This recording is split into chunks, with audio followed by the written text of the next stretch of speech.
This one time, oh my gosh, I was with my second companion, so I was still pretty new, and we were meeting with one of the young women from our ward. She was American. We were at a little cafe, and we were drinking like hot cocoa or something, and this man we noticed had been like walking past like in circles around our table for like an hour. So finally my companion is like, "Can we help you?"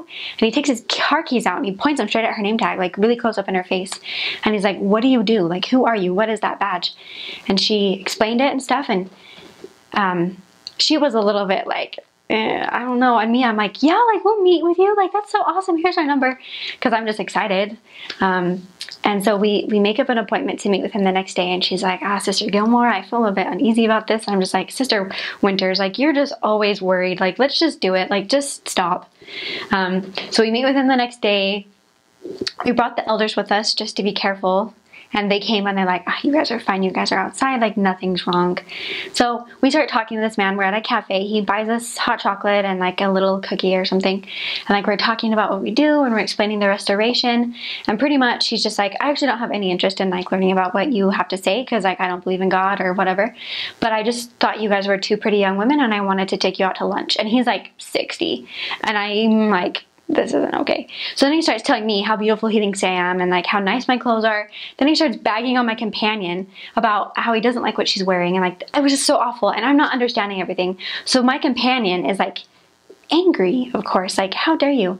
The story goes on, he takes us out to ice cream on the same time because he wanted to take us home, but we couldn't let him take us home. Like, we were not gonna let this crazy man take us anywhere.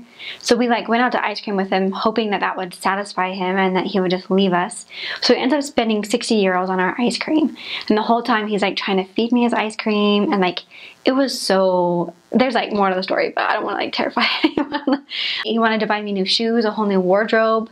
I think that if I had asked him to buy me a house, he would have done it. But like he was creepy and old and it was bad. And that happened a few times. I had like a drunk guy write me poetry on the train, and a drunk guy would sing love songs outside of our window at 3 o'clock in the morning. Lots of fun things happened on my mission. In my last area, there was a woman from Africa, and she made us African food. This is an African food that I didn't love, whereas the other African food I had tried I loved. So they eat a lot of fufu in Africa, which is like a flour, and they mix it with a lot of water. They eat pretty much just flour and water. That's like what they eat. So she had made like all of these foods. She cooked this plantain, which they look like bananas but taste like potatoes. We were there with the elders, and it was one of the elders' first day, and so we sit down and we're like looking at this food just like, oh my gosh, what are we gonna do? Then she puts this sauce all over our food, and she's like, "It's good, it's just a little bit of spice." I have never eaten something so spicy. It's like you just put a bonfire in your mouth. Like, it's insanely hot. And that was all over my food. I was praying with my trainer, and there was a woman in our ward that was about to have a baby. And I wanted to say that she's like expecting a baby, that there's a baby coming soon. But the way that I had expressed in my prayer, was that there was a baby in the area. Like it was close by, and my companion just in the middle of the prayer just started laughing. Like if I could explain it in German, he would just die because it's so funny. But she just middle of the prayer like just busted up, but I was like, what did I say wrong? Something that I learned on my mission that's been really of worth since coming home, just like as a life lesson that is like really valuable as a missionary, is learning to talk to everyone. I mean, that opens up so many opportunities. First, you can gain friendships from it. Second, who knows if like your next amazing opportunity is lying within this person's life and you just need to make a connection with them. And it also helps you like with school. If you need to talk to a professor, you're not scared to approach them because you've just spent the last 18 months to 2 years talking to every stranger on the street. I also learned how to manage my time incredibly well. I mean, time management is key on your mission. You have to know exactly where you're going, how much time you need so that you're on time to your lessons, and you need to make goals. You need to learn how to achieve your goals, which is so helpful as a return missionary and just as a human being in general. Also, you learn the language of the Spirit. You learn it in a personal way. So the Spirit speaks in a certain way, but the Spirit speaks to each person individually. And learning how to understand the voices and promptings of the Spirit in the way that He speaks to you is something that you're going to learn, or you're going to use every day for the rest of your life. I know that because I learned how He spoke with me and how I can recognize the Spirit, I'm guided throughout even my schoolwork. I mean, when I go to work, or if I should make a decision that's like on the spot, I can listen to how I feel and know that the Spirit is either saying yes to me or saying no to me, which is a huge help. I mean, this world is crazy, and there's so many things that we can choose from, and so many things that we need to avoid, and knowing how the Spirit speaks to me is, it's helpful. Knowing that I know how Heavenly Father's going to speak to me. Also, it's sometimes, actually, oftentimes I don't get an answer in a lot of the things. I pray a lot, and I just like really seek for things, but I don't get an answer. And I read a talk one time on my mission that said that receiving no answer is just a sign from God that He trusts you to make your own decisions, which is really comforting to me to know that Heavenly Father trusts me to make the right decision, and that for that reason He's not giving me an answer. So that's been really helpful, just knowing how the Spirit speaks with me personally.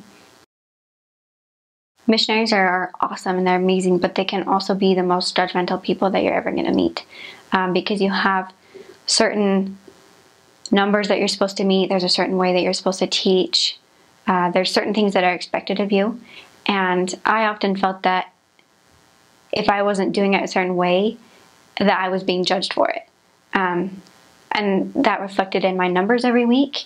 I was afraid to sometimes report my numbers to my zone leaders because I thought they were going to think badly of me. But in reality, the people I taught used their agency incorrectly.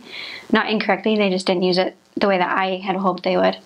That was really hard. Something that I had to get over, and still I'm learning to get over, is what people think about me. Ultimately, what you're doing on a mission is serving the Lord and no one else. You're expected to keep the rules, and you're expected to follow the Spirit and follow the counsel of your mission president and your leaders. But the most important thing to keep in mind is that whatever the Lord tells you to do is what you need to do. Mind you, the rules and the mission president are also inspired from our Heavenly Father.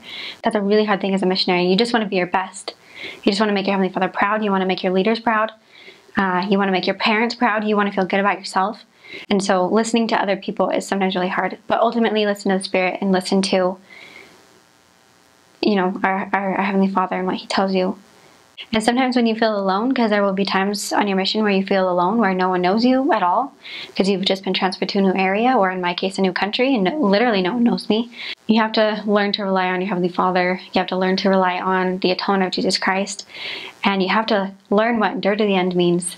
Build relationships with missionaries and members, because your members become your family. Your family. It's so important to have relationships. Have a good relationship with your companion. Make them your best friend. Make them someone that you never want to lose contact with.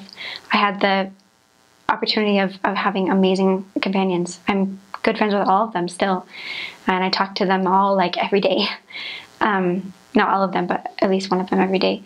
And your ward members as well. They really come to love you as one of their own children.